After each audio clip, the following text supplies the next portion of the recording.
ተቀመጭ። ቡርቴ ይኸውልሽ እንደነገርኩሽ ምንም ነገር አትጨናነቂ።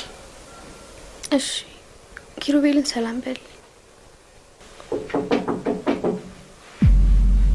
ኪሩቤል ይሆን እንዴ? አይ አይደለም፣ እሱ ወደዚህ አይመጣም። ደግሞ ትናንት እንደነገርኩሽ ማንም ሰው ቢያንኳኳ እንዳትከፍቺ። አሁን ተነሽና ወደ ውስጥ ግቢ።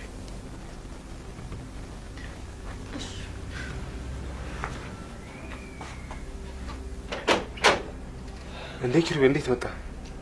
እንዴት አደርክ ዳግ? ምን ነው ቆየ ለመክፈት? አይ ልብስ እየቀየርኩ ነበር። ግባ ግባ ግባ።